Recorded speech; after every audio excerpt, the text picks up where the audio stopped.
하나님께서는 아담을 창조하실 때 혼자 있는 게 보기 좋지 않다 그래서 아담이 잠들 때 하와를 만드셔서 짝을 이루어서 하나님 보시기에 좋게 만드셨죠.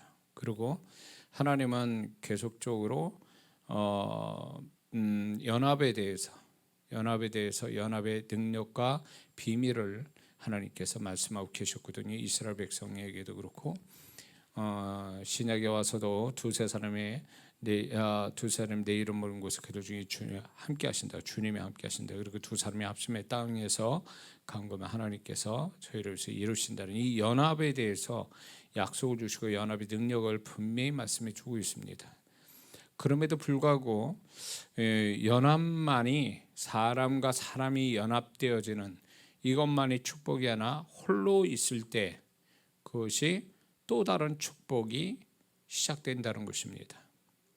그래서 우리가 홀로 있는 것에 대해서 두려워하거나 낙심하거나 슬퍼할 게 결코 아니라는 거죠. 세상 안 믿는 사람들은 홀로 있는 게 두려워서 어떻게든지 사람을 만나가지고 만나서 이야기하고 뭐 세상 사람들을 술도 먹고 뭐 놀러도 다니고 이렇게 해서 자기 외로움을 없애려고 그렇게 하지만 그러다가 이제 사고 나고요.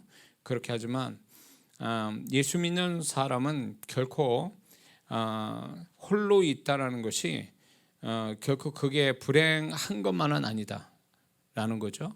근데 홀로 있게 되어지는 거 딱 구분을 해보면 딱 두 가지예요.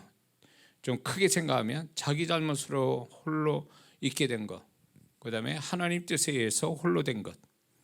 근데 또 하나가 있다면 귀신의 역사로 인해서 홀로 된 것. 세 가지 측면이 있죠. 그래서 자기 잘못으로 홀로 되게 했다면 그걸 누구 탓하지 말고 자기가 홀로 있게 된 원인을 찾아서 없애버리는, 그래서 하나님 그 홀로 있게 되는 그런 있음으로서 오는 그 하나님의 계획이 틀어지고 축복이 깨어지는 것이 생기지 않도록 자기 잘못으로 해서 홀로 되는 것을 속히 해결하는 것, 이게 중요하다는 거죠. 그런데 많은 믿는 자들이 이 홀로 있게 된 거에 대한 자기 잘못을 인정하지 않고 자꾸 탓을 하면, 외부에 탓을 하게 되면 이 사람은 끝없이 죽을 때까지도 하나님이 이렇게 연합해서 주시고자 하는 축복, 이거는 경험하지 못하고 이 세상 떠날 수도 있다라는 거죠. 그리고 이제 귀신 역사를 해서 억울하게 이제 홀로 되는 사람도 있습니다. 귀신 역사를 보면 제가 사역 속에서 이제 많은 성도들을 사역하다 보니까 성령께서 영분별 시켜줄 때 그 사람은 그걸 원하지 않는데 귀신 역사로 인해서 홀로 있게 된 생각 자체를, 이 사람은 나 혼자 있어야지 이게 아니거든요. 물론 혼자 있게도 하는 사단이 그렇게 역사도 하지만 이 사람은 원래 홀로 있고 싶진 않아요. 그런데 이 사단의 역사로 말미암아 이 사람이 홀로 있게 되는 거예요. 그 자기가 왜 혼자 있는지를 알지를 못하는 거예요. 그게 이제 사단이 이 사람을 고립시켜서 분리와 분열과 고립을 시켜가지고 이 사람의 원래 하나님의 계획이나 축복 다 잘라먹게 하는 거죠. 그리고 이 사람이 그런 것으로 인해서 하나님을 오해하게 만들고 손해보게 만들고, 이게 귀신 역사가 있거든요. 그러니까 본인이 생각할 땐 자기 잘못은 없는데 이상하게 내가 이런 현상이 있다면 무조건 죽게 해야 돼요. 무조건 죽게 해야 돼요. 제가 우리 성도들한테도, 저한테 훈련받은 분들, 저희 메시지 듣는 분들한테 이제 항상 강조하는 게 무조건 안 좋은 일은 죽기부터 해라. 그게 사단의 역사로부터 오든 안 오든 일단 죽기부터 해야 돼요. 왜냐하면 하나님의 역사가 오려면 먼저 이게 귀신의 역사가 먼저 물러가야 하나님의 역사가 온전히 역사를 하시거든요.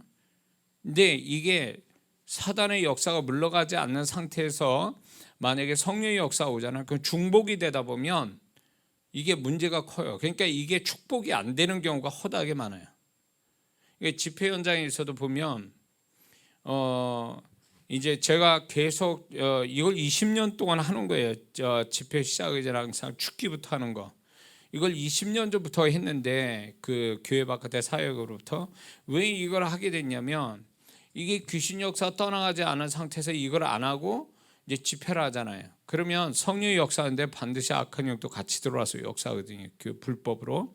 그러다 보니까 귀신이 막 사람들한테 막 이렇게 들어와서 성령의 역사를 방해하기도 하고, 그리고 그 사람 안에 성령과 악한 영이 같이 역사하기도 하고, 이렇게 해서 성령님의 온전한 그 역사의 축복을 온전히 못 받는 경우가 제가 자주 봤거든요. 많이 듣기도 하고 사역자들 속에서. 그러니까 이거는 먼저 생수가 되려면 오물을 먼저 제거한 다음에 생수를 부어야 생수가 되는 것처럼, 사단의 역사를 먼저 제거를 시켜야 성령님의 역사가, 그분이 100% 역사가 나타난다는 거예요. 그래서 많은 사람들이 하나님의 역사가 왜 생각만큼 그렇게 풍성하게 나타나지 않느냐랄 때 그 원인 중에 하나가 뭐냐면, 그 성령님의 역사, 축복스러운 역사가 오는 것을 방해하는 사단의 역사가 스며 들어가서 자리 잡고 역사하기 때문에 그런 거예요. 꼭 얘네들은 뭐에 비하냐면 몸 안에 기생충과 같아요. 옛날 저희 어렸을 때는 학교에서 막 이 때 되면 기생충약, 구충제를 준 적이 있어요. 제 또래 되면 아마 기억이 있을 겁니다. 그래가지고 이제 비쩍 말르고 막 이런 애들 보면 뭐 기생충이 많아가지고 회충이 많아가지고 그렇다 그래가지고 이제 약을 먹였던, 많이 먹였던, 지금 또 이제 그 구충약을 먹이기도 하죠. 그러니까 영양분을 다 그 기생충이 다 먹는 거죠. 그래서 그 뭡니까, 건강하지 못하는 그런 원인이 몸 안에 기생충 때문에, 또 기생충이 아니더라도 암병 걸리는 분들이나 불치병 걸리는 사람들이 아무리 입맛도 없지만 아무리 먹어도 살이 안 쪄요. 왜냐면 그 암세포가 그런 걸 다 흡수해 버리는 거거든요. 그래서 살을 찌지 못하고 건강하지 못하게 만드는 거예요. 그러니까 이게 성령님의 역사가 온전하게 일어나려면 먼저 어떤 귀신의 역사가 먼저 소멸이 돼야 된다. 이게 원칙이에요. 이게 공식이에요. 그래서 무조건 여러분들이 하나님의 역사가 풍성히 나한테 오기를 바란다면 무조건 먼저 해야 될 청소는 뭐냐? 귀신 역사부터 청소를 해야 돼요. 느끼든 안 느끼든 간에 일단은 해두는 게 유리하다는 거죠. 이걸 안 하고 나면 나중에 꼭 그게 기생충처럼 암세포처럼 성령님의 역사가 충분히 역사하지 못해 방해를 한단 말이에요. 장애를 일으키고. 그러면 정작 그 당사자, 믿는 자에겐 손해가 난다는 거죠. 그래서 그렇게 해가지고 사람을 이렇게 불행하게 만들고 손해나게 하고 외롭게 만들고 고독하게 만드는 이런 사단의 역사로 해서 억울한 일을 당한 사람들이 있어요. 근데 이제 저는 이제 집회를 하다 보면 착한 성도인데 이제 성령께서 분별시키는 게, 그 착한 성도인데 저 사람이, 성령이 저에게 말씀하기를 이제 고립의 영에 갇혀서 저 사람은 어디에도 섞이지 못하고, 그리고 끊어진 상태로, 사람 속에서 끊어진 상태로, 또 어떤 성도는 사람 속에서 섬처럼 있는 이런 사람들이 있어요. 그걸 성령님이 가르쳐 주시는 거예요. 근데 그분들도 소위 말해서 미치는 거예요. 자기가 잘못이 없는데 보면 항상 자기는 섬처럼 있어요. 사람들 속에서. 사람이 없는 사람도 있고 사람이 있지만 사람 속에서 섬처럼 있어요. 그러니까 하나님의 축복이 이게 사람을 통해서 오는 게, 믿는 자의 사람의 축복은 7, 80%가 사람을 통해서 오거든요. 근데 사람 축복이 없다는 건, 믿는 자가 사람 축복이 없다는 건 치명적인 거예요. 치명적인 거라고. 그러니까 악한 영에 의해서 그렇게 사람의 축복은커녕 뭐 사람 속에 있으면서도 고립돼 가지고 섬처럼 있는 이런 사람들을 제가 사역한 적이 있거든요. 자주 있어요, 그런 사람요. 근데 이게 악한 사람도 그렇지만 착한 성도에도 이런 역사가 있다라는 거. 왜 그런 영들이 왜 그 사람한테 어떻게 들어와서 어떻게 역사인지 그건 뭐 굳이 알 필요도 없고 그럴 시간도 없고 이제, 그런데 그런 일이 있다라는 거예요. 그런 일이. 근데 뭐 집안 내력일 수도 있고, 아니면 이 사람이 어떤 이유인지 모르겠지만 그런 영이 침투할 수 있는 어떤 틈이 있었겠죠. 그러니까 들어와서 역사했겠죠. 이제 그런 게 있다라는 거죠.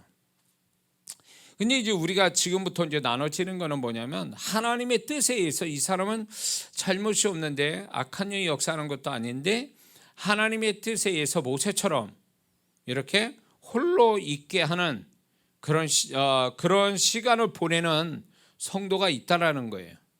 근데 이게 어떻게 보면 하나님의 계획 속에서 이루어지는 거죠. 하나님의 계획 속에. 근데 이거를 아는 사람이 있고 모르는 사람이 있어요. 대부분 몰라요. 근데 예수님은 이미 알고 계시거든요. 이미 그게 구약에 예언됐기 때문에 이미 예수님 알고 있어요. 이제 목자를 쳐서 이제 흩어지게 될 것이다. 제자들이 사라지게 될 거라는 건 이미 알고 혼자 있게 될 거라는 걸 이미 예수님 알고 계셨어요. 말씀을 통해서. 근데 우리는 예수님이 어떤 그런 영감이 있다면 좋은데 그런 영감이 없다 보면 내가 잘못도 아닌데 어느 날 보면 나는 섬처럼 있단 말이에요. 근데 내가 잘못이 아닌데 섬처럼 있는 사람들 속에 섬처럼 있는 이거에 대해서 어떤 그런 외로움, 사람 없는 데서 오는 외로움보다도 내가 왜 이런 일이 벌어져야 되는지를 이유로 몰라서 더 답답하고 그게 더 사람을 낙심하게 만들거든요. 그래서 그 부분을 얘기하려는 거예요. 이거는 전적으로 제가 지난날 하나님이 이 훈련 이런 과정을 겪어서 여기까지 와서 이제 정리돼서 얘기가 되기 때문에, 그랬더니 성경 안에 예수님으로부터 시작해서 하나님의 사람들이 이런 시간들이 있었다는 거. 다윗도 있었고 다 있었어요. 노아도 있었잖아요. 노아도 홀로 있었잖아요. 자식 외에는, 자기 가족 외에는 홀로 있었잖아요. 방주 짓는 100년 가까이도 혼자 있었잖아요. 응? 외쳤잖아요. 그 베드로서 보면 하나님의 의를 외쳤다 그랬잖아요. 하나님의 심판을 얘기했잖아요. 그런데도 안 들었잖아요. 외로이 100년 동안을 배도 지면서 방주도 만들면서 외쳤지만 아무도 그 노아의 말을 들어주지 않고 마지막에는 그 사람 대신 짐승이 들어갔잖아요. 방주 안에. 그게 하나님의 사람들은 이런 시간이 있대요. 모세도 그렇고, 물론 모세가 잘못을 저질러서 그렇게 되기도 했지만 그런 시간이 있었던 거죠. 요셉도 그런 시간이 있었죠. 하나님의 시간 다 있었어요. 그렇죠? 야곱도 그런 시간이 있었고. 그러니까 하나님의 사람들에게서 이 홀로 있는 시간은 하나의 영적인 연단이면서 이제 그 얘기를 자세히 말씀드릴 거예요. 그거를 왜 하나님이 허락하셨는가에 대해서 하나님의 사람들과 또 저를 통해서 다루신 그분의 어떤 손길에서 깨달은 것들, 또 그 후에 나타난 축복들, 이런 것들을 후에 얘기는 하겠지만은, 하나님의 뜻에 의해서 이제 홀로 있게 되는 이런 경우가 있을 때에 우리는 이 부분을 현상만 보고 슬퍼하거나 내가 혼자 있다는 게 싫어서 막 메뚜기처럼 이리 뛰고 저리 뛰는 그런 걸로 하게 된다면 헛고생하고, 그렇게 할수록 더 나중에는 그게 자기한테 불필요한 거고 그게 쓸데없는 짓이라는 걸 나중에 알게 돼요. 오로지 하나님이 홀로 있게 하실 때는요, 모세가 미디안 광야에서 다른 데로 갔습니까? 애굽으로 들어가서요. 자기가 왕자였을 때 그쪽으로 기웃거렸냐고. 안 그랬거든요. 하나님은 홀로 둔 데서 40년을 살은 거예요. 그러니까 하나님이 홀로 두게 하실 때 메뚜기처럼 이리 뛰고 저리 튄다 그래서 그게 답이 나오는 게 아니라, 하나님이 혼자 두게 한 그 상황에서 그냥 머물러 있다 보면, 제가 지지난 시간인가 그때 얘기했지만 하나님을 홀로 두게 하시는 기한이 있어요. 그분이 정한 기한이 있단 말이에요. 그 기한을 지키면 그 후에 하나님이 홀로 있는 것에 대한 하나님 뜻을 알고, 하나님의 어떤 그 홀로 두게 하신 유익함을 알고, 그랬을 때 이게 하나님 보실 때 네가 내 뜻을 알고 있고 네가 혼자 두게 한 어떤 네 스스로의 축복을 찾았구나, 이렇게 하나님이 인정하시면 그때부터 이제 사람 축복이 따르 반작용이 일어나거든요. 내려막길 있으면 오르막길 있듯이 동시에 하나님이 우리를 홀로 두게 하신 걸 잘 연단을 받으면 그 결과가 하나님의 사람 축복 받게 돼 있거든요.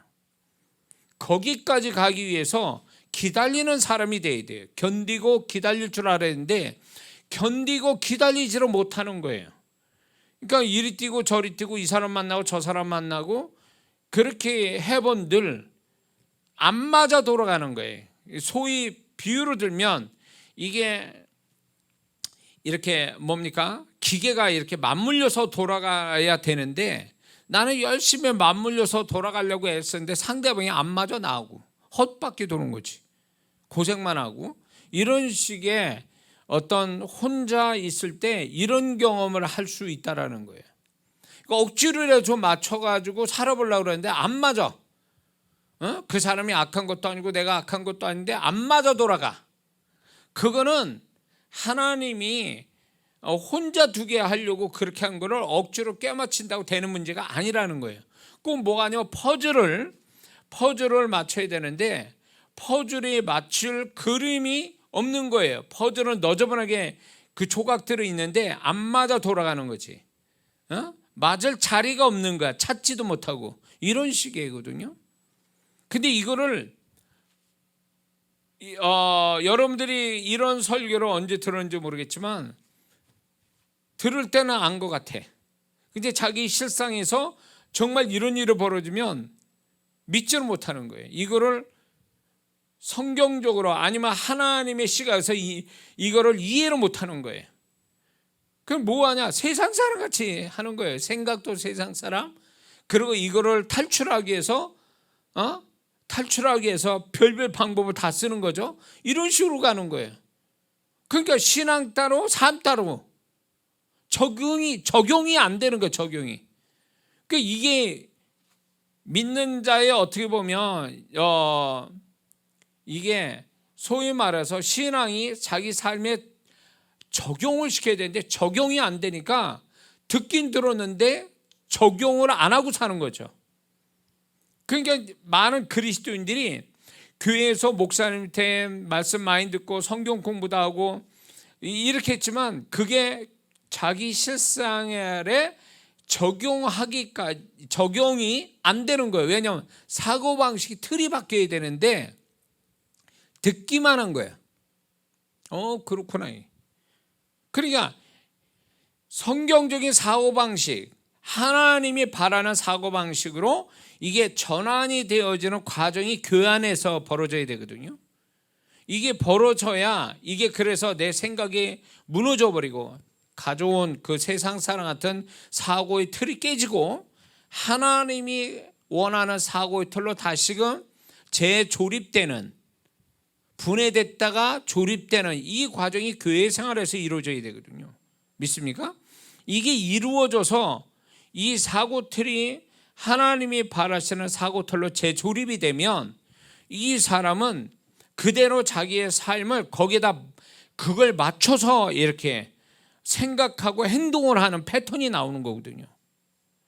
근데 많은 그리스도인들이 이게 안 되는 거예요. 이게 안 돼. 왜? 교회를 그렇게 오래 다녔고 들었고 자기도 말하고 그랬음에도 불구하고 이거를 완전히 자기 생각으로 틀을 만드는 이게 안 된 거예요. 그렇게 오랫동안 신앙생활해도. 그러니까 교회는 교회고 교회 밖만 나가면 세상 사람 같이 사는 거예요. 그 패턴으로. 그랬다 이제 교회에 나오는 거지. 교회에 나오는 걸로 나는 믿는 사람이다, 이거를 표시내기 위해서 교회를 나오는 거예요. 이게 잘못됐다라는 거예요.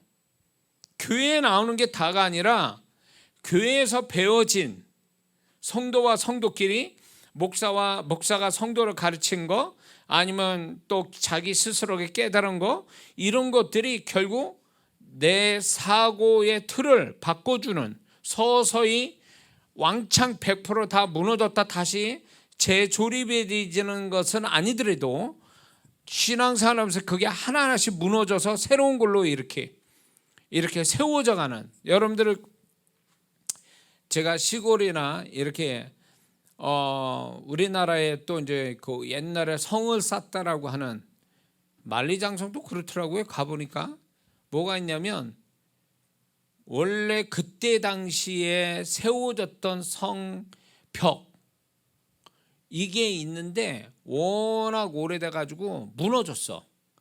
그래가지고 현대적으로 지금 다시 거기다 비스무리하게 벽돌을 쌓는 걸 보셨죠? 집도 시골집 가보면 그런 게 있잖아요. 옛날 담이 있는데 그 담에 중간쯤 허물어져 가지고 새 담으로 이렇게 같이 올린 담들을 봤을 거예요. 저는 그걸 보면서 이게 예수 믿는 사람이 한꺼번에 그 예수 믿었다 해서 한꺼번에 100% 뒤집어지지는 않거든요. 생각이 100% 바뀌지는 않거든요. 하나님의 생각으로 성경적으로 생각이 바뀌지는 않아요. 그러나 시간이 가면 갈수록 이제 무너져 내리고 다시금 쌓고 무너져 내리고 다시 쌓고, 그래서 언젠가 어느쯤 돼서는 완전히 그게 역전이 돼가지고 하나님의 생각으로 틀이 딱 짜져진, 이게 신앙의 성공이거든요. 이해가 되세요? 이게 진짜 신앙의 성공을 가져오는 모습이라고요. 그러니까 신앙의 성공은 교회 열심히 다니는 걸로 그게 신앙의 성공이 아니라, 이 사람이 교회 생활하면서 말씀을 보면서 목사님 설교 들으면서 성도의 교제를 통해서 내가 잘못 살았구나, 잘못 생각했구나, 이런 게 있었구나, 이런 생각을 가져야 되는구나, 이러면서 이 생각의 틀이 바뀌는 거, 서서히 생각의 틀이 하나님의 생각, 새로운 걸로 틀을 바꿔가는 것. 그래서 이 생각의 틀을 가지고 삶을 사는데 새로운 어떤 삶의 패턴을 가지고 사는 거죠. 이런 것이 신앙의 성공이고 세상에서도 성공하는 그리스도인의 삶을 사는 거거든요. 믿습니까? 이것을 우리가 목표로 신앙자, 이렇게 사는 사람은 결국 누구도 이 사람을 꺾을 수가 없는 거예요. 왜?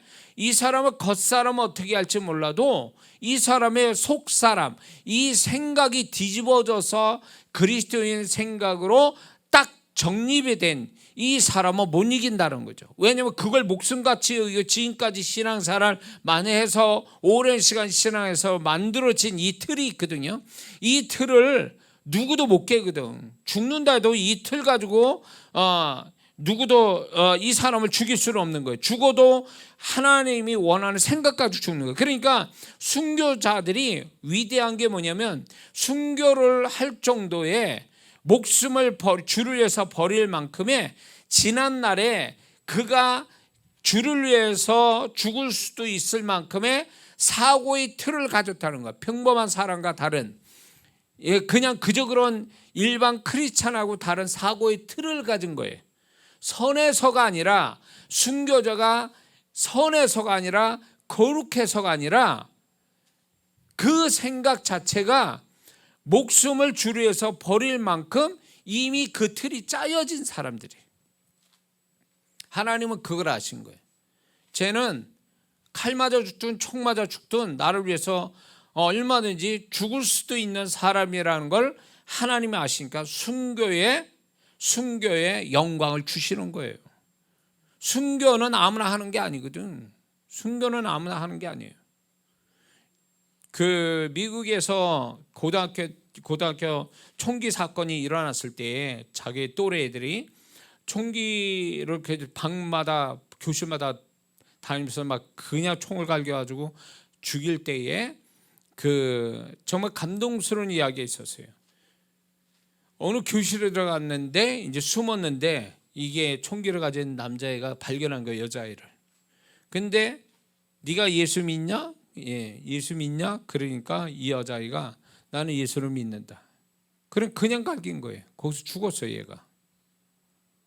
그러니까 이 여자아이는, 이 고등학생인 여자아이는 이미 순교를 할 수 있을 만큼의, 이미 그 이전에 신앙으로 완전히 좋은 신앙일 뿐만 아니라 그의 사고방식이 하나님을 위해서, 주를 위해서 목숨을 버릴 수도 있을 만큼의 단단한 사고의 틀을 가졌다는 걸 얘기하는 거예요.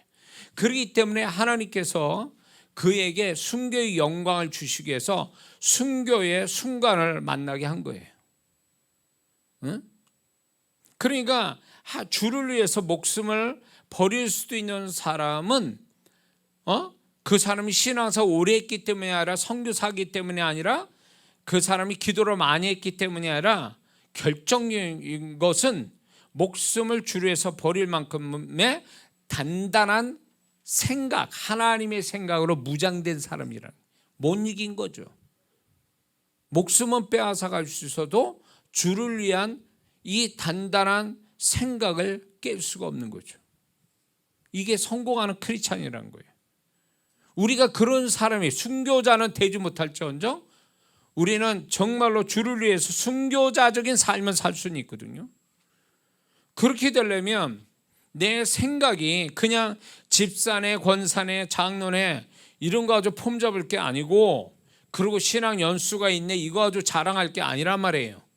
그게 아니라 정말 사고방식이 정말 주를 위해서 내가 뭐래도 할 수 있고 희생할 수 있고 손해볼 수도 있고 죽을 수 있는 데까지 그만큼의 단단한 그 사고의 틀을 가지고 신앙생활 하느냐 안 하느냐, 이거 차이거든요.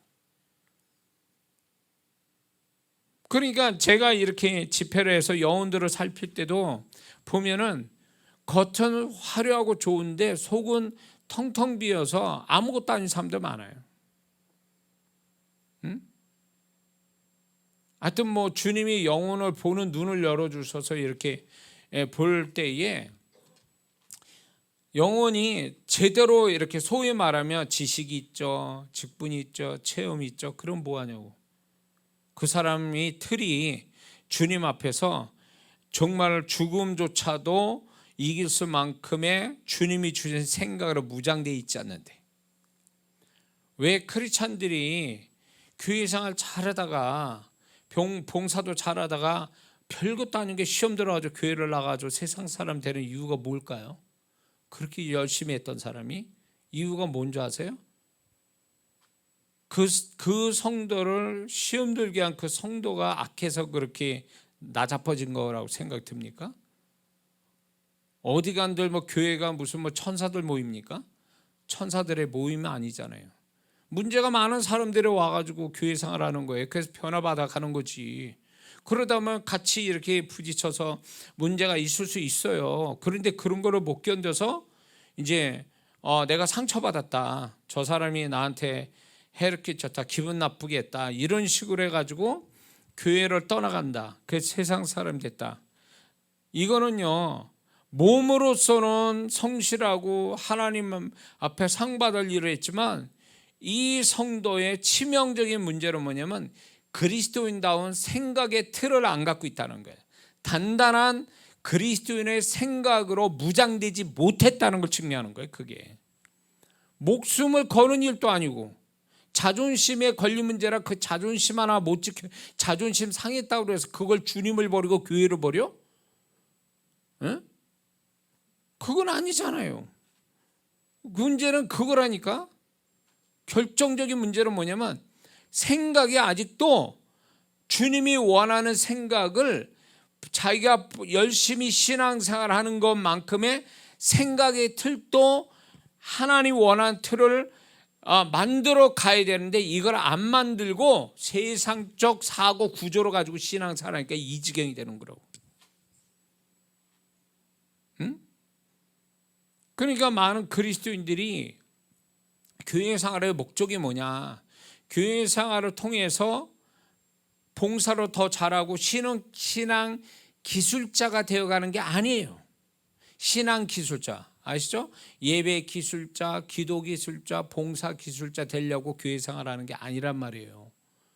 교회 생활은 결국은 내가 생각이 뒤집어져 가지고 주님이 원하는 생각의 틀을 갖는 거. 그러면 이 틀을 가지면 누가 뭐래지 않아도 알아서 다 한다고. 에? 헌금하지 말라도 하고 봉사하지 말라도 봉사하고 다 해요. 다 해. 이게 결국 뭐냐, 선에서가 아니에요. 은혜 받아가면서 주님의 마음을 받고 말씀을 통해서 주님의 생각을 가지고 그러다 보니까 자기 생각이 잘못했구나, 이걸 고쳐야 되겠구나, 이 생각을 가져야 되겠구나, 이런 끊임없이 깨지고 주의 생각 받고 깨지고 자기 생각 깨지고 주님의 생각 받고 깨지고 주님 생각 받고, 이게 끝없이 반복되는 거죠. 반복되면서 이게 그분의 생각으로 차곡차곡 만들어 새롭게 만들어지는 거죠. 이게 신앙의 성공이라니까 이게. 근데 이걸 목적으로 하지 않으니까 많은 성도들이 겉으로는 틀이 딱 잡혔는데, 믿는 자의 틀이 잡혔고 신앙 기술 잘 됐는데 내면은 아직도 안 바뀌었어. 안 바뀌었다고. 그러니까 이런 성도들이 문제라는 거죠.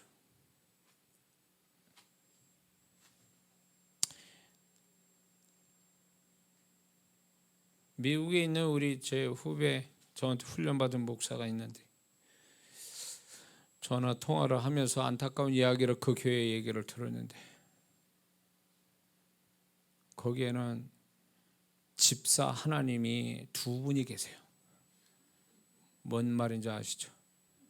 집사 하나님이 두 분이 계셔. 그래서 그냥 교회를 어렵게 만들어요. 목사님 목회를 마음껏 소신껏 하지 못하게 해요.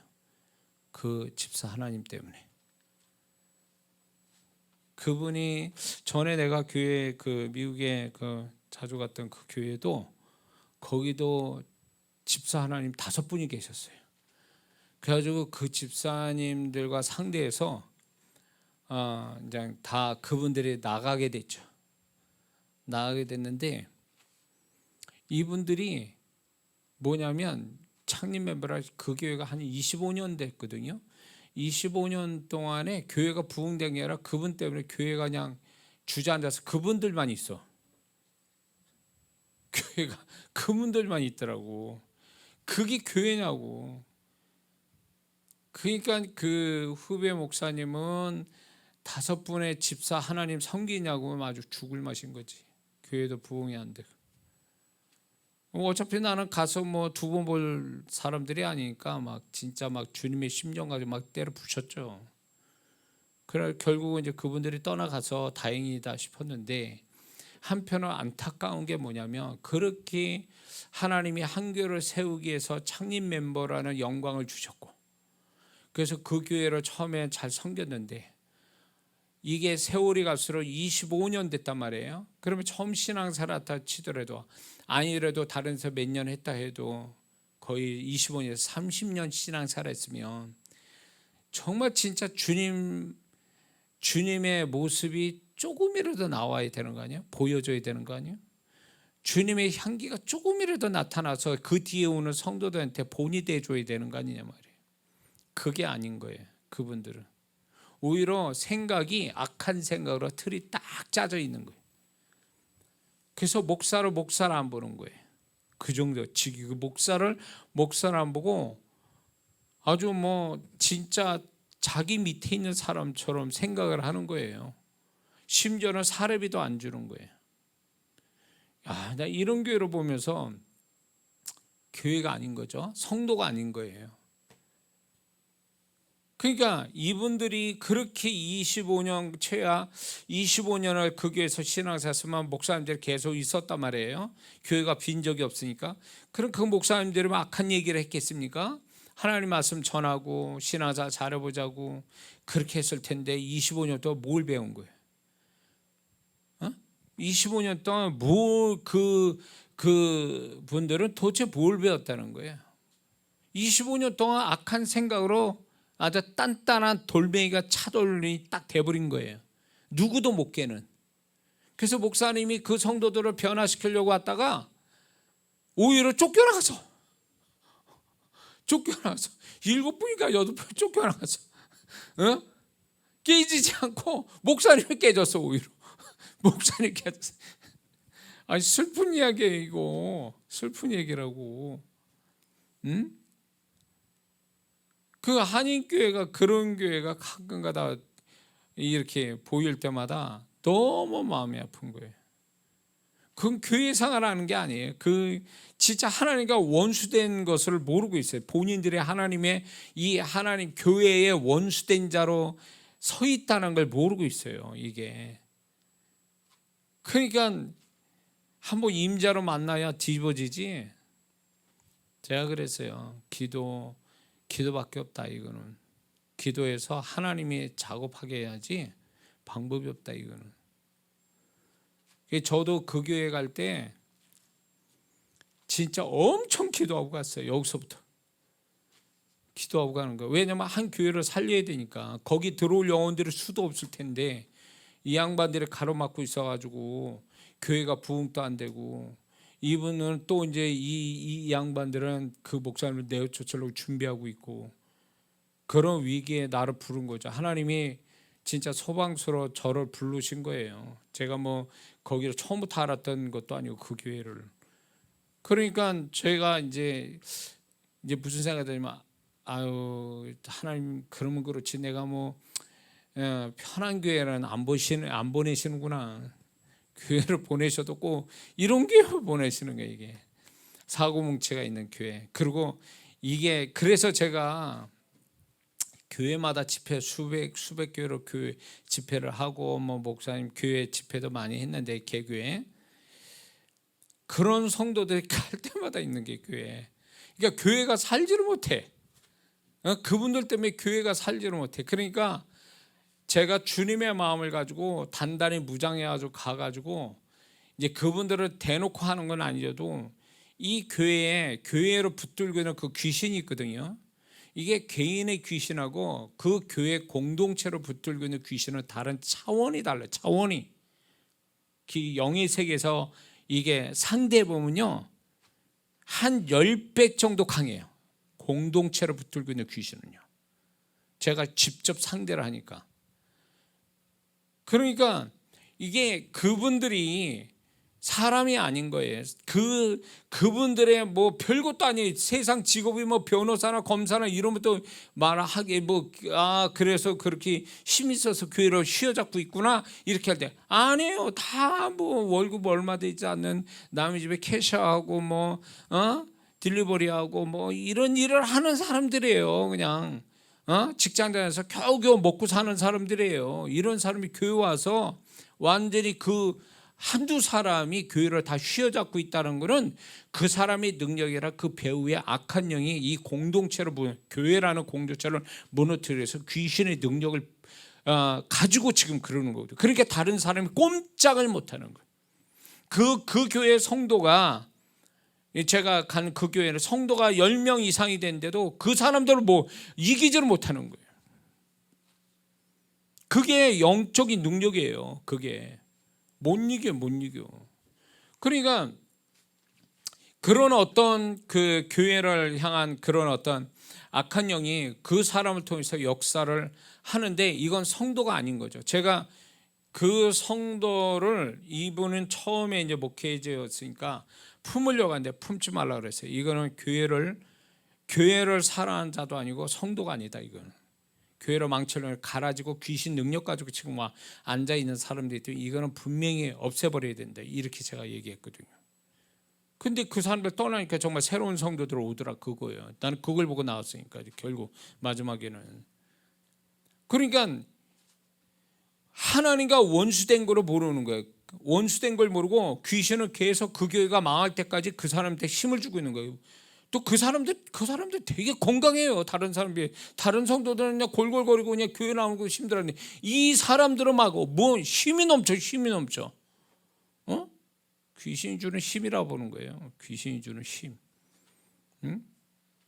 그러니까 그 사람들이 하나님이 차마 기다리고 계시고 인내하신다는 걸 모르는 거예요.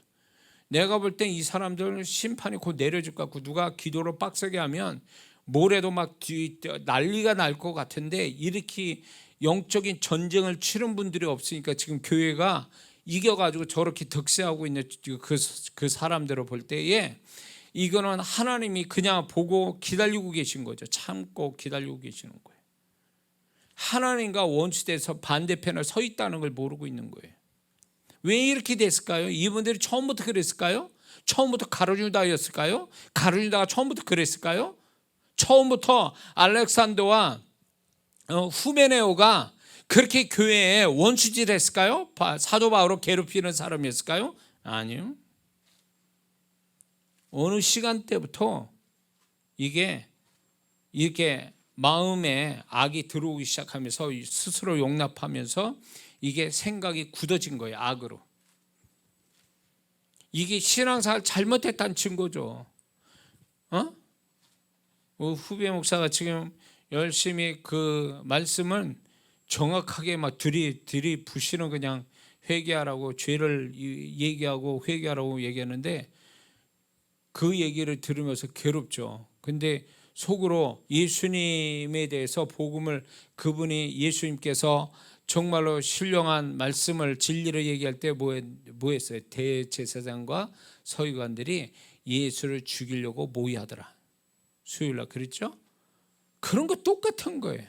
그렇게 목사님이 주님의 영성을 전하니까 못 견디니까 저걸 언제 내쫓을까 이렇게 생각했다는 거예요. 생각하고 있다는 거지. 그러니까 이게 신앙사는 어느 시점부터 뒤집어진 거예요.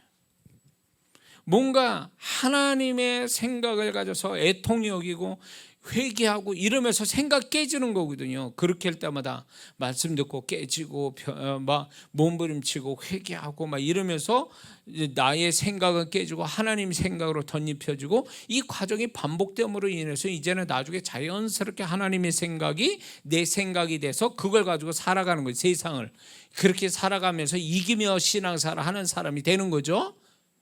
믿습니까? 이게 진짜 신앙생활 제대로 하는 사람. 근데 신앙생활 좀 시간이 간다고 좀 어느 시점이 되니까 완전히 이게 변화되는 게 아니라 어느 시점부터 이 사람이 악하게 돌아가는 거죠. 조금씩 악한 생각이 막 비집고 들어오는 거예요. 차라리 그냥 자존심, 저 어떤 성도가 자존심 상하겠어, 나 교회 못 다녀, 그리고 딱 나가지고 그냥 아예 세상으로 빠지는 게 차라리 그게 어떻게 보면 그게 차라리 나을지 몰라요. 근데 이게 떠나지도 않으면서 교회에서 터줏대감 노릇하면서 교회를 무너뜨리려고 하는, 교회 자체를 무너뜨리려는 어마어마한 하나님께 대항하는 사람이 교회마다 있다라는 거예요. 이게 얼마나 무서운 얘기예요. 이런 분들이 자녀가 잘 되냐? 절대 안 돼요. 아비의 죄를 아들에게서 묻거든요, 하나님이. 그 죄값을 자녀에게서 하나님이 찾는다고요. 그러니까 너무 제가 보면서 처음에는 이 영혼도 이거 때려 부셔야 된다. 기도해 보면 단단한 징가 같고 막 벽이 느껴지고 막 이 귀신들이 막 나타나면서 영의 세계에서 기도하다 보면요, 얘네들이 이제 발작을 하는 거거든요. 왜냐하면 내가 이제 드디어 시작을 했거든요. 걔네들하고 이제 때려 부시려고. 그 영혼들 나와 딱 이제 기도 속에서 부르거든요. 부르면 걔네들이 등장하거든요. 이 얘기 뭐 굳이 얘기할 건 아니고, 하여튼 뭐 그렇게 막 하면은요, 와, 이게 엄청난 영적 천재구나. 그리고 개인이 아니고 공동체로 붙들고 있는 영의 힘을 줘버리니까 이게 개인의 영이 아닌 거예요. 그러다 보니까 엄청 힘든 거예요. 이게 혼자 가지고도 안 되고 여럿이 해야 될 일이거든요. 그렇게 하다 보니까 막 그게 싸워야 된다 그러면서 한편으로는 불쌍한 거예요. 왜 이 영혼이 이 지경이 됐을까? 왜 사단의 도구가 돼서 교회를 망치고 하나님과 원수된 자가 됐을까? 저 영혼은 분명히 구원을 잃어버렸을 거라는 생각이 드는 거예요. 귀신이 확 잡혀가지고. 내가 볼 때 정말 구원받고 신앙생활하는 사람이 저렇게 될 수는 없거든요. 근데 그렇게 되어지는 걸 보면서 뭐가 문제냐 할 때, 신앙생활 오래 한 게 문제냐? 직분 받은 게 문제냐? 교회 봉사한 게 문제냐? 문제가 아니에요. 그거는 문제는 뭐냐면 생각이 안 바뀐다는 거예요. 안 바뀌었다. 세상적인 생각을 버리고 계속 하나님의 생각으로 차곡차곡 물들어서 하나님의 생각이 자기 생각이 될 때까지 이게 훈련이 교회 생활에서 나타나야 되는데 이게 없었던 거예요. 겉모습은 화려하고 겉모습은 그리스하고 겉모습은 정말로 교회 예수님 옆구리에 있는 사람 같이 했는데 생각은 안 바뀐 거지. 생각은.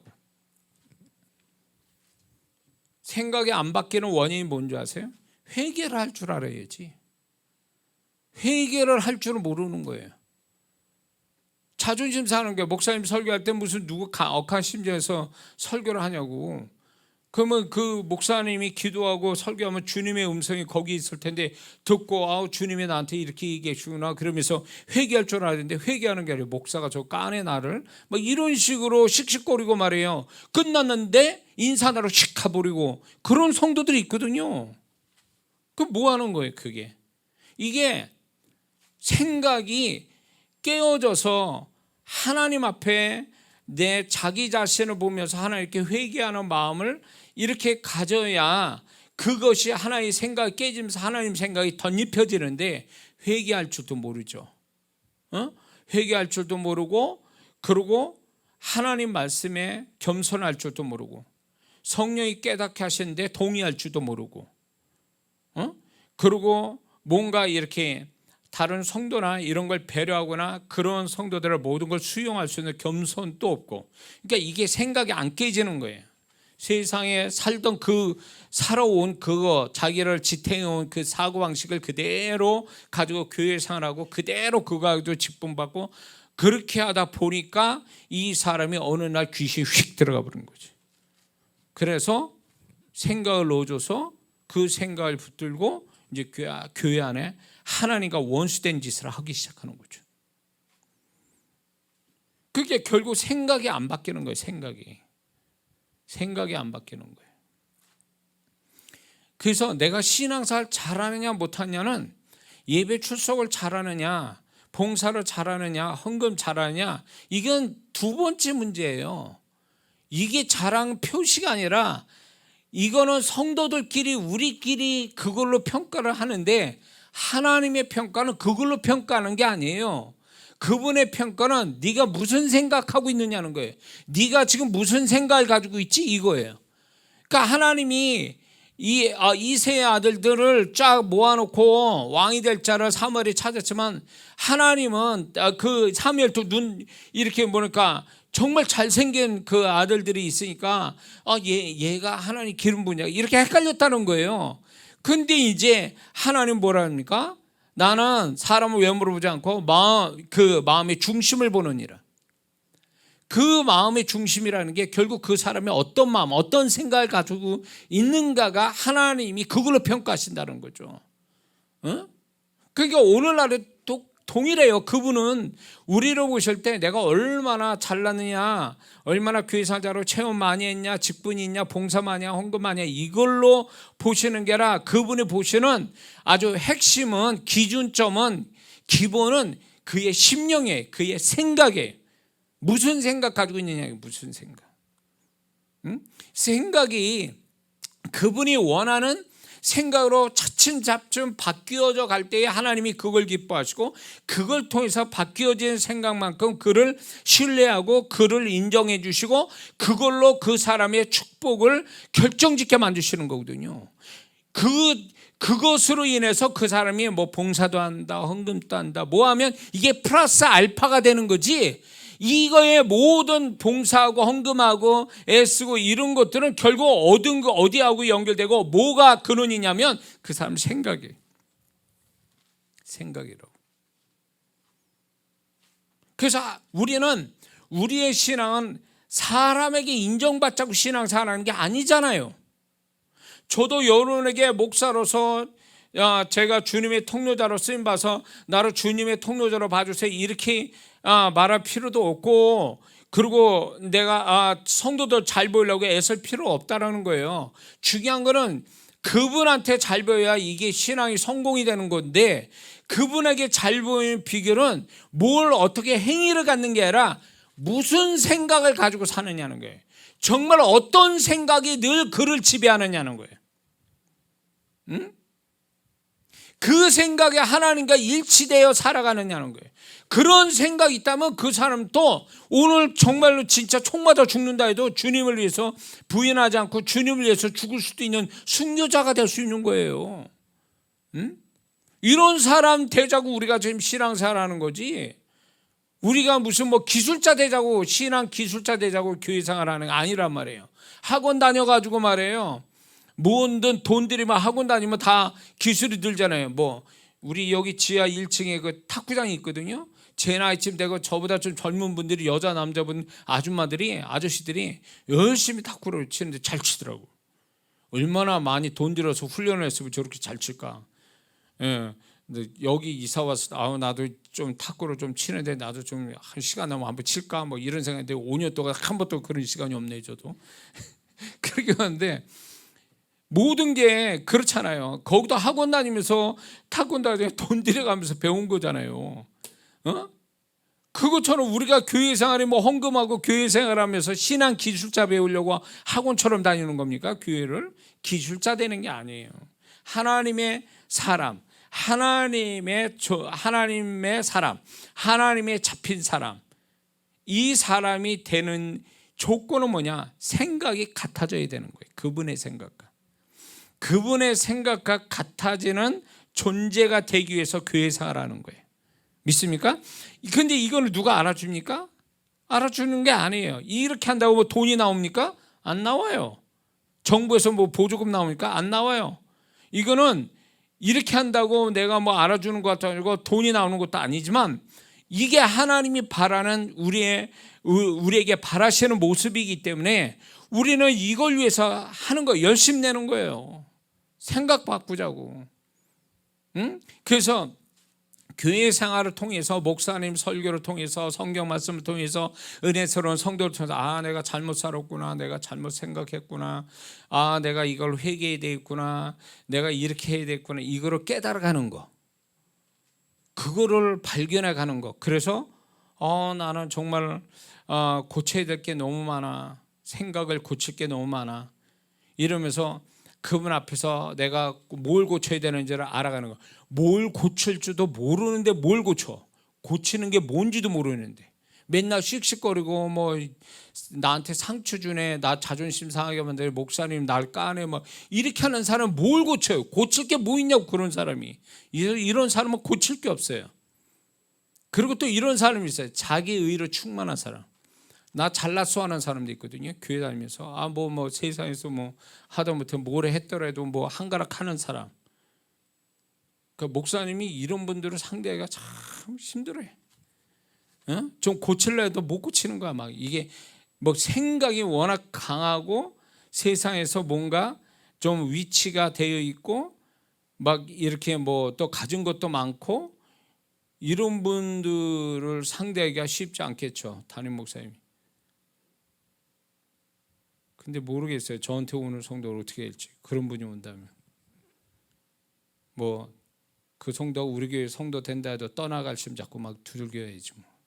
생각에 하나님과 다르다면. 그러니까 자기 의로 충만한 사람은요, 나 잘났어, 나는 문제 없어, 이렇게 생각하기 때문에 메시지라는 게 결국 하나님의 음성이라는 게 당신 잘했습니다, 이것만 설교하는 게 아니잖아요. 그렇게 해가지고 그 영혼이 잘 되겠습니까? 영혼이 잘 되기 위해서는 반드시 그 영혼이 잘못됨을 발견해서 그 잘못됨을 고칠 때 영혼이 잘 되는 거지, 잘못됐는데도 잘 됐다고 그러든가 잘못된 거를 얘기 안 하면 그 영혼이 언제 잘 된다는 거예요 도대체. 이게 문제인 거죠. 이게 그러니까 어쩌면 이 자리에 아니면 영상으로 저를 이제 이렇게 들어보고 이거 그냥 쉽게 소위 말하면 이장 목사 부드럽게 설교하는 목사는 아니구나, 그래가지고 휙 하고 나가버리는 사람도 많아요. 그러라고 그래요. 그러면 어쩔 수 없어요. 근데 중요한 거는 영혼, 제가 그분들하고 무슨 억하심정이 있는 겁니까? 그 영혼이 목사가 50년 신앙생활에 목회 34년에 주님으로부터 배운 게 있고 깨달은 게 있고 주님이 가르쳐 준 게 있고 주신 것들이 있어서 영혼들을 잘 가르치라고 나에게 주신 나의 스타일을 가지고 하나님이 지금까지 역사해 왔는데 인간적인 생각 가지고 그걸 꺾을 수는 없지. 제가 이제 오래됐어요. 제가 미국에서 집회할 때 캐나다에서 이렇게 넘어오는 성도분들이 많았거든요. 제가 이제 시애틀을 집회하면 밴쿠버가 가까우니까 거기서 넘어오는 분들이 많아요. 국경 넘어서 온다는 게 쉬운 게 아니에요. 사실 집회 현장에 올 때 근데 와서 집회를 하는데 한가락한 분들이에요. 그 밴쿠버에 있는 분들이 좀 똑똑한 분들이 많고 가진 게 많은 분들이 있는데 집회 왔는데 난 그 사람인가 다 성도들이 다 문제가 있고 깨져야 되고 변화받아야 되고 막 이런 영혼들만 보이는 거지 뭐 내가 그분들이 직업이 뭐고 뭐 어떻게 사는지 뭘 알아요.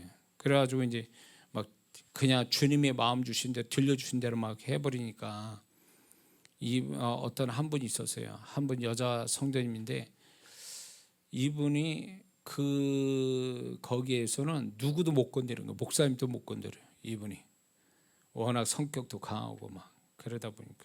근데 저게 하나님이 나한테 붙였는데 이 영혼이 문제가 많아서 제가 그냥 주님의 마음 가지고 주님이 들려주신 대로 지적을 좀 했어요. 이분이 얼굴 하얘지고 주변에 나중에 보니까 주변에 같이 왔던 성도분도 놀라는 거예요.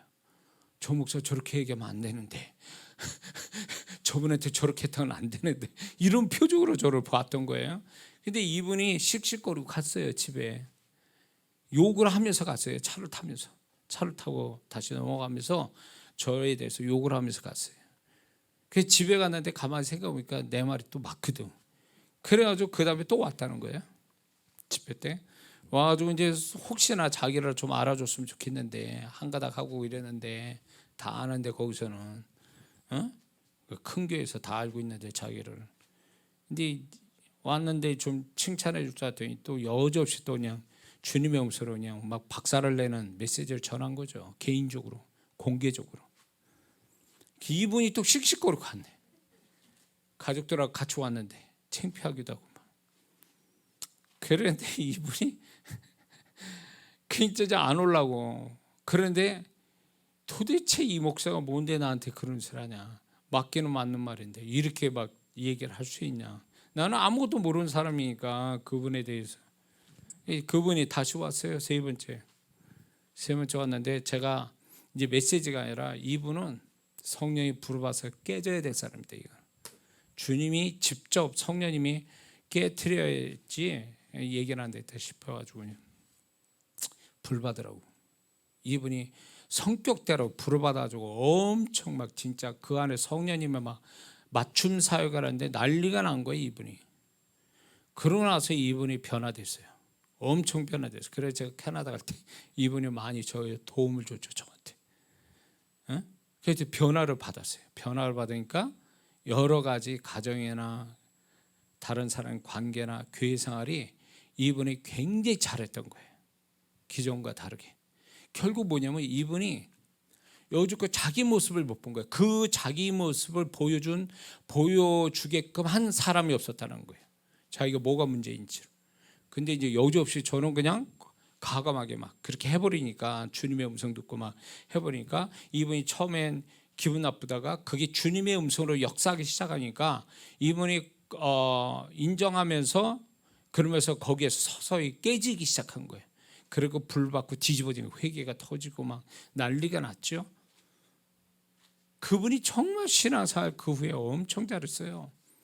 그게 그거거든요. 하나님은 그거를 그 마음을 그 생각을 바꿔줘서 하나님과 생각이 채널이 같게 만드시는 이걸 주시려고 기다렸던 거예요. 그분을 이렇게 나를 욕하면서 다시 왔다는 게 이게 기가 막힌 일이지.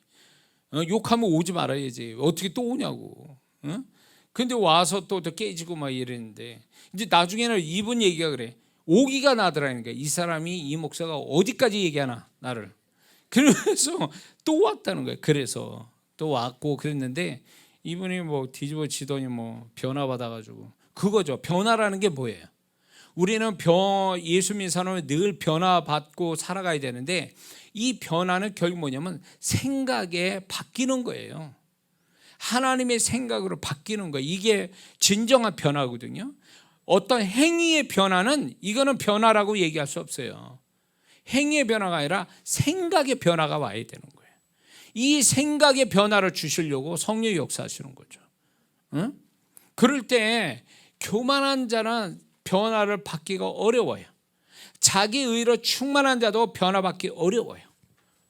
혼미한 귀신 역사에 역사가 있는 영혼도 변화받기 어려워요. 그러나 정말 겸손하게 변화를 잘 받는 영혼들은 따로 있어요. 그러니까 신앙사를 같이 출발했는데 어떤 사람은 하나님과 이게 이렇게 연합이 잘 되는 성도가 있는가 하면 어떤 성도는 10년이고 20년인데 주님하고 연합이 안 돼. 왜 그럴까? 이게 기질의 문제도 있지만 이 사람이 하나님 앞에 늘 깨지려고 하는 뭔가 깨트려질 자기 스스로가 깨어져야 된다. 그분 앞에 깨어져야 된다라는 겸손한 마음이 없으면 이 성도는 10년이고 20년이고 안 변해요. 그러면 깨어지지 않는 이 마음이 결국 뭐를 가져오냐면 귀신이 들어갈 틈을 만들어요. 어느 시점까지 깨어져야 되는데 안 깨지잖아요.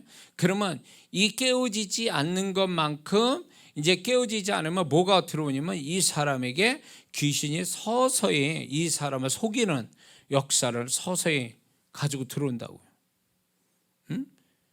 소위 말해서 교만하게 만들고 뭐 이 사람이 직분을 받았다든가 영적 체험이 있다든가 막 이러면 그거 가지고 사람을 교만하게 만들죠.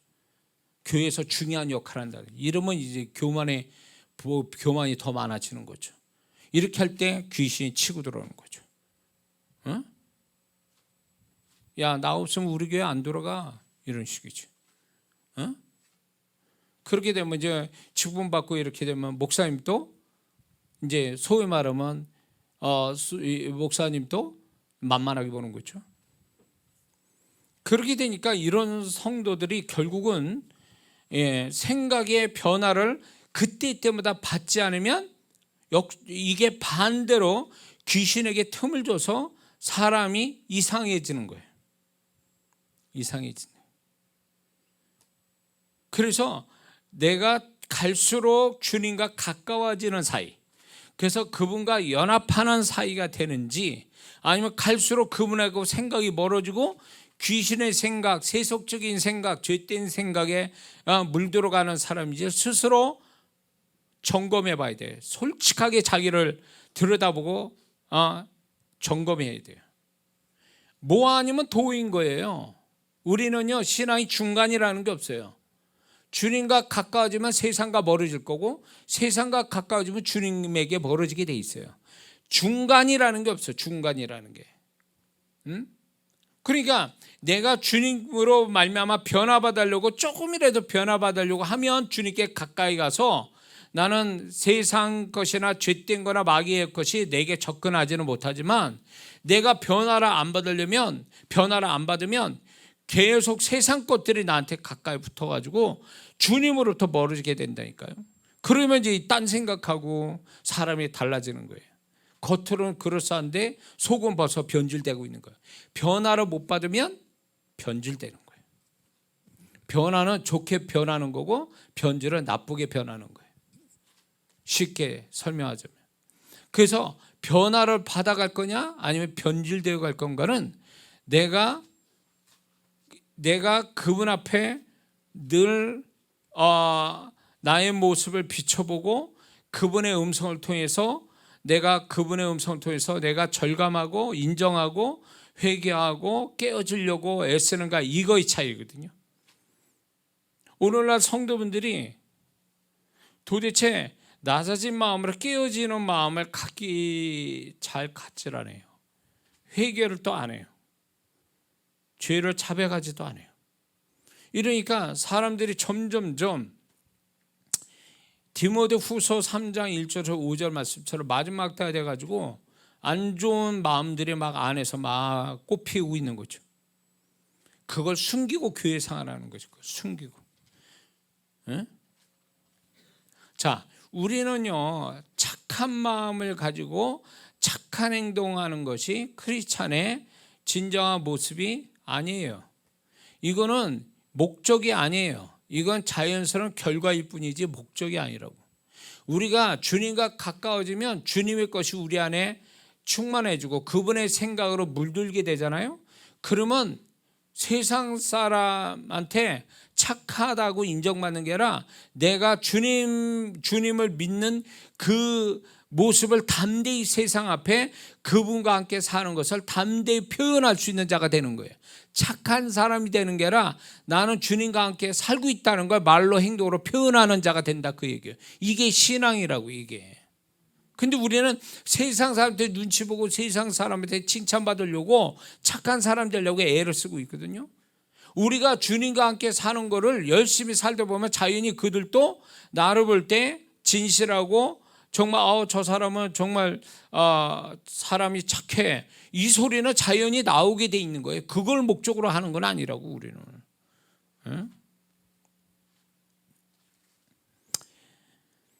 우리의 생각이 안 바뀌면 주님으로 인해서 생각이 안 바뀌면 귀신이 내 생각을 바꾸려고 들어온다는 거예요.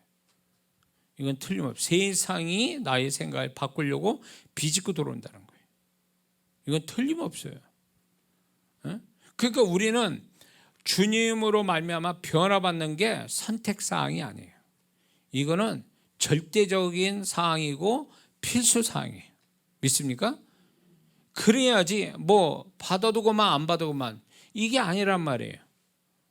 우리는 뭐가 같냐면, 내가 그분으로 가까이에서 내가 그분으로부터 변화받으려고 몸부림치지 않으면 가만히 있으면 꼭 뭐가 같냐면 그냥 자동으로 밀물이 쫙 들어오듯이 때 되면 이런 식으로 돌아가는 거예요. 우리가 뭔가 변화를 받지 않으려면 변질시키려고 난리를 치는 게 있거든요. 우리 죄성 자체가, 우리 육신이라는 이 자체가 벌써 이미 죄성을 가지고 나를 망하게 하려고 작용을 어떤 식으로 하고, 세상이 죄가 마귀가 플러스 알파가 돼가지고 나를 망가뜨리려고 호시탐탐 노리고 있다고요. 변화되지 않으면 순식간에 변질되는 거예요.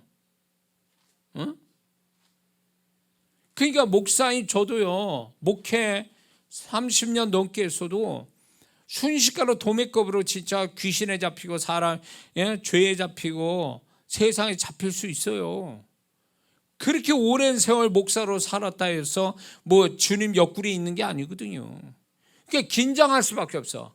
그런 것들하고 좀 거리가 멀어졌다 그래서 제가 그러면 주님과 연합하기에 쉬운 줄 같습니까? 이놈의 몸뚱이가, 육신이 그걸 안 놔두거든요.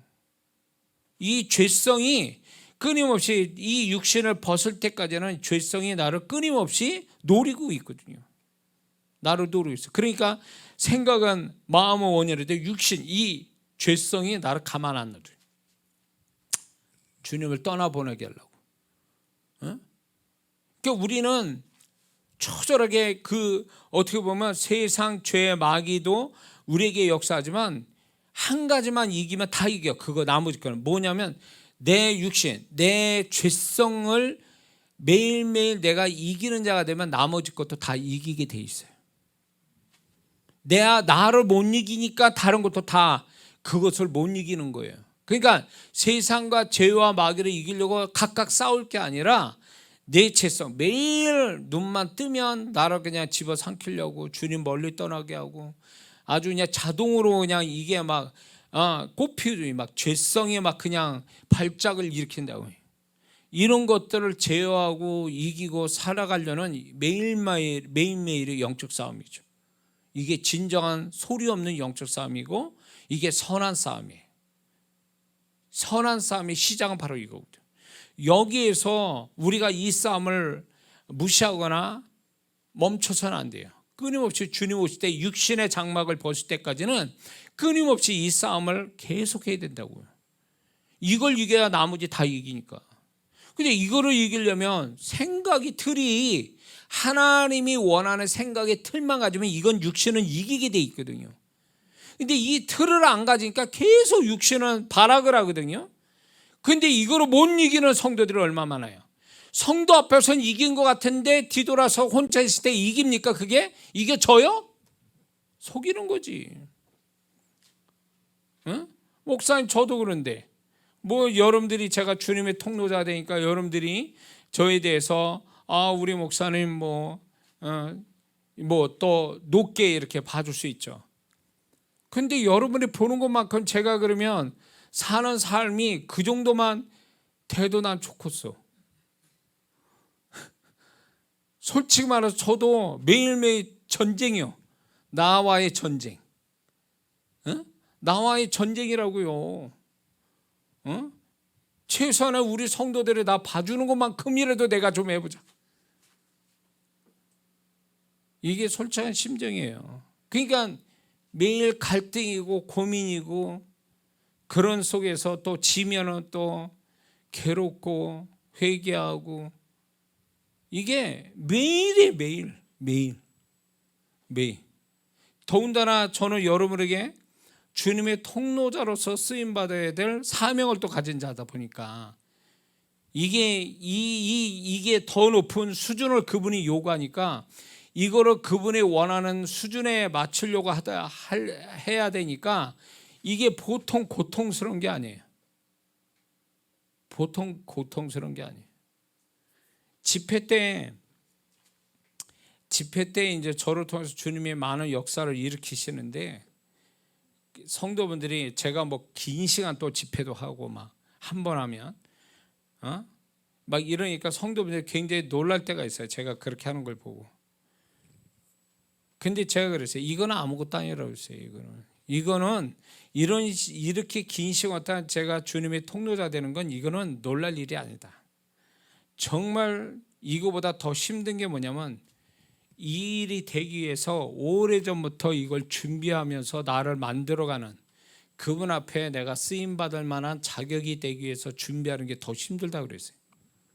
사실이거든요. 해외 집회 가잖아요. 여기서 하는 것보다 몇 배 준비하고 가야 돼요. 왜냐면 그 영혼들이 보통 영혼들이 아니에요. 교회도 보통 교회들이 아니에요. 이게 도대체 여러분들 볼 때 해외 집회라가 굉장히 보기 굉장히 좋아 보이지만, 이거는요, 여기 한국에서 집회하는 거 이게 굉장히 힘들어요. 영적으로도 힘들고 육체도 힘들고. 그러니까 이게 주님 앞에서 내가, 여러분들이 보이지 않는 데서 내가 주님 앞에서 항상 안 보는 데서 나와 주님의 사이에서 내가 주님께 인정받고 떳떳한, 그분이 볼 때 투명한 사람이 이 대기를 이걸 관리하고 유지하는 게 이게 엄청 힘든 거예요. 이게 나를 이기면서 유지한다는 게.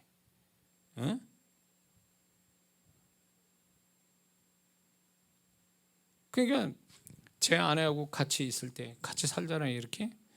그러면 뭐 부부가 마음 안 맞아서 말다툼이 나고 또 마음이 상할 수 있잖아요. 근데 그게 보통 일반 부부의 다툼이 아니라, 나는 이게 내 안에 내가 이 나 자신, 이 죄성, 이제 아내의 서운한 것보다도 내 안에 내 죄성 때문에 내가 더 괴로운 거예요. 이게 또 나를 발작시키는구나. 이게 하나님 앞에서 수준 떨어뜨리고 있구나. 나의 수준은. 이런 게 괴로운 거예요. 이걸 유지하고 죽을 때까지 해야 되는 거예요. 이게 죽을 때까지. 그러니 이게 얼마나 힘든 싸움이에요. 그리고 축복받을 사람, 하나님께 귀하게 쓰임받을 사람, 이런 사람들은요, 이런 어떤 존재로서 하나님께 인정받는 데 열심히 내지 않으면 쓰임받거나 축복받기 어려워요.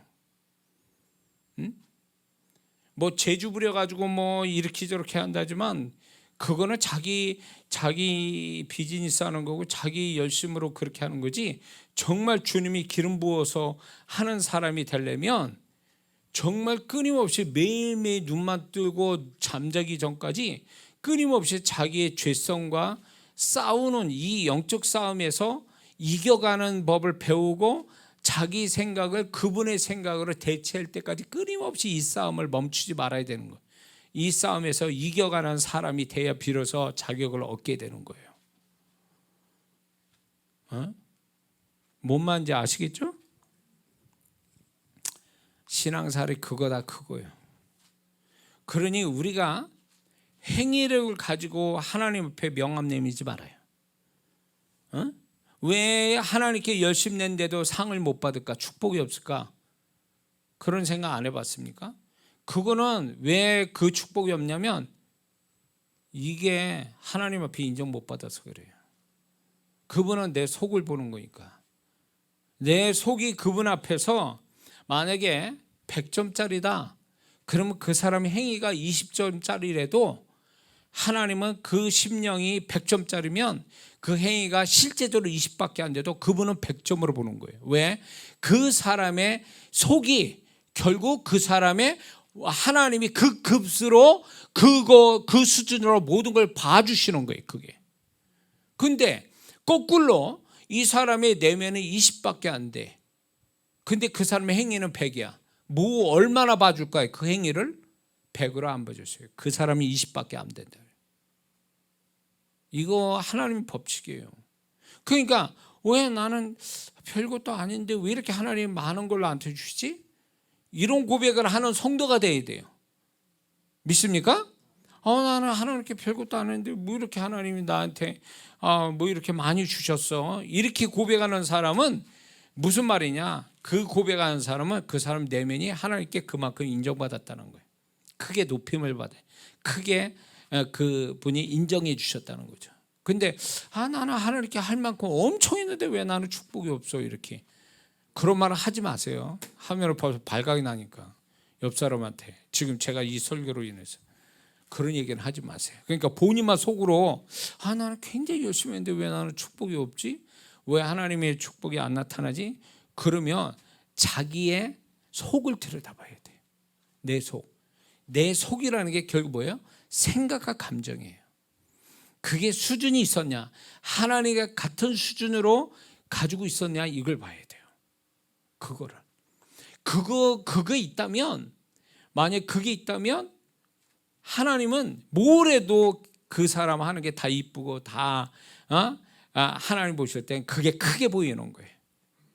내 새끼가 내 아들이 정말 이쁘고 자랑스러우면요 별것도 아닌데도 기뻐. 뭘 해도 막 해주고 싶어. 이게 부모 심정이거든요. 똑같아요. 근데 내 아들놈이 얘가 하는 짓이 그리고 또 마음이나 쓰는 거나 생각에 엉망이야. 수준이 낮아. 그렇다고 해서 얘가 좋은 일 한다고 해서 그거 좋게 봐주겠냐고요. 행위만 보고. 안 그렇거든요. 부모 마음이라는 게 그런 거예요. 하나님도 그런 거예요. 응? 그러니까 우리가 행위로 하나님께 인정받을 생각하지 말고 내 속을 들여다보면서 내가 그분 앞에 인정받을 만한 생각을 늘 가지고 사느냐, 그런 생각과 그런 감정을 가지고 사느냐, 여기다 초점 맞추고 여기에다 애를 써야 돼요. 그러다 보면 이렇게 이거에다 초점도 이렇게 하다 보면 어느 세월이 나도 조금씩 달라졌구나. 내가 전에보다 훨씬 나은 생각과 마음을 감정을 가지고 사는구나. 이걸 알게 되거든요. 그 사람이 비록 그 사람이 주님께 인정받는 신앙이 되고 존재가 되는 거죠. 이걸 위해서 신앙생활을 우리가 하고 있는 거예요. 지금 믿습니까? 속이지 마세요. 하나님 앞에 성도에게만 인정받으려고 하지 말고 그분에게 인정받기 위해서 내가 무슨 생각이 있고 그 생각이 정말로 그냥 거침없이 그냥 어떤 상황 되면 하나님으로부터 고침받은 변화받은 생각이 즉각적으로 그 생각 가지고 행동한다든가, 그 하나님으로부터 이렇게 고침받은 생각이 나도 모르게 자연스럽게 생활 패턴이 돼서 그렇게 생활을 한다든가, 남이 보든 안 보든 이 사람이 정말 이기는 신앙이고 성공하는 신앙의 모습을 보이고 있는 사람이에요. 아직도 내가 예수 믿는 거에 대해서 남한테 이렇게 보여줄 때에 두려워하고 부끄러워하고 또 남이 뭐라 하면 벌써 마음에 시험 들고 슬퍼하고, 이거는 아직 생각이 무장이 안 된 사람이에요. 그분의 생각으로 아직도 무장이 안 된 사람이라는 걸 스스로 하는 거예요. 제가 이걸 어떻게 하냐면 전도할 때 전도에 미쳐가지고 길바닥에서 2년 동안 박 목사하고 둘이서 전도를 길에서 메가폰 들고, 그때는 그렇게 소리 외쳐서 메가폰으로 막 마이크로 해도 괜찮았대요. 배가 아파는 막 사람 많은 데 가서 이렇게 할 때에 나는 영혼들을 구원하고 복음을 전하는 것보다도 어디에다 더 초점을 두면 전도자들과 같이 전도할 때 내가 아직도 영혼을 바라보는 주님의 마음이 없다는 거, 그리고 저 아직도 부끄러워하고 두려워하는 내 마음, 아직도 예수님과 같은 생각을 못 갖고 있는 이거에 참 많이 내가 회개하고 울었어요. 이것 때문에 사람들이 내가 막 열정적으로 막 장날 같은 데 있잖아요. 장날 같은 데 목욕탕에서도 하고 뭐 기차간에서도 하고 버스간에서도 하고 제가 이렇게 막 외치고 전도를 한 사람이거든요. 지하철에 가서도 하고 막. 근데 어떤 사람이 저보고 그래요. 지나가면서 미쳤구만 이러더라고요. 근데 그 말이 딱 꽂히는 순간에 무슨 생각이 드냐면 저 사람은 아직 모르는 거야. 내가 미친 척을 한 거지 진짜 미친 사람이 아니라는 거. 나는 열정적으로 막 복음을 외치고 막 지나가는 사람 붙들고 막 복음 외치고 막 이런 거에 대해서 그 사람들은 내가 정말 복음을 전하는 전도자로서의 미친 사람처럼 보였을 거예요. 근데 그 사람이 미쳤구만 하고 지나갈 때 내 마음이 아픈 거예요. 왜 그러냐면 그 사람이 보는 것만큼 나는 아직 안 미쳤기 때문에 그래요. 미친 척 한 거지 진짜 미친 사람이 아니었거든. 미치려고 몸부림치는 거죠. 근데 이거를 전도를 길바닥에서 막 2년 동안은 막 진짜 막 안 가리고 전도를 하다 보니까 진짜 나중에 미치더라고요. 그때 주님의 생각이 나를 확, 주님의 생각이 내 생각이 된 거예요. 완전히 부끄러움이고 두려움이고 뭐고 없고 영혼의 불쌍함 때문에 밤낮을 안 가리고 막 전도에 미쳐가지고 막 다녔던 때가 있었거든요. 그때는 미쳤거든요. 저는 주님이 가장 나를 기쁘게 보시고 가장 나를 등급을 가장 높이 쳐주는 때가 있다면 그때였어요. 주님의 생각으로 확 잡혀가지고 물불 안 가리고 뭐 밤낮을 안 가리고 뭐 비가 오나 눈이 오나 막 그냥 영혼에 미쳐가지고 달려나갔던 그때가 저는 가장 저에게 가장 행복한 때였고 주님이 저를 가장 높은 존재감을 쳐준 때라고 지금 생각해요. 지금보다 훨씬 더. 예. 그래서 좀 더 주님 앞에 그런 경험이 있고 그런 때가 있었기 때문에 지금 또 목사로서 기수로 많이 늘었지만 주님이 저를 통해서 역사도 하시지만 그때 생각하면 나는 존재값이 그때만큼 나도 그 정도 수준일까를 늘 생각해 보거든요. 정말 그분에 볼 때 나는 물들었는가, 그분으로 물들어서 사는가, 앞뒤 안 가리고 주님 때문에 막 미쳐 돌아가는 그런 마음으로 난 지금 살고 있는가, 나를 이기고 살아가고 있는 사람인가를 지금 또 그때를 비교하면서 저를 생각하거든요. 왜 이야기하냐면 저와 여러분들은 지금요 반복적인 신앙생활을 하면서 습관이 돼버리고 그리고 결국은 행위로 만족하고 행위가 자신의 어떤 명함이 되고 하나님 앞에 이래서는 안 된다라는 거예요. 우리는 계속 신앙생활 반복은 하지만 우리의 생각은 날로 날로 변화를 받아가야 된다는 거예요. 그분을 닮아가는 데까지 계속 쉼 없이 가야 된다는 거예요. 그러기 위해서는 끊임없이 우리는 회개해야 되고 깨달아야 되고 자극을 받아야 되고 정말로 진짜 두려워해야 되고 하나님 앞에 그러면서 내가 통회할 줄 알아야 되고 이런 마음들이 있을 때 우리는 변화가 일어나는 거거든요. 그럴 때 그런 내면이 결국 그분이 세상은 나를 인정 안 해주고 믿는 자끼리도 나를 인정 안 해줘도 주님은 나 알거든요. 네가 많이 변했구나. 네 생각 보니까 네 감정 보니까 너무 많이 변했는데 나하고 많이 닮았는데 이럴 때 그분은요 내가 별거 아니어도 그분이 엄청 크게 값을 쳐준다는 거예요. 엄청 크게. 그럴 때 너무 고마운 거지. 주님 앞에 나 별거 한 것도 없는데 막 주님은 엄청나게 나한테 많은 걸 주셨어요. 이렇게 하면 이것만큼 행복한 고백이 없거든요. 왜 그럴까요? 존재값이 속을 보니까 하나님이 많이 변화되어가는 그걸 보면서 기뻐하셔서 상급으로 주는 거예요. 그게 뭘 행위를 해서 상을 주시는 게 아니라 내 속이 변화되는 걸 보고 그 변화된 그것으로 상을 주시는 거예요.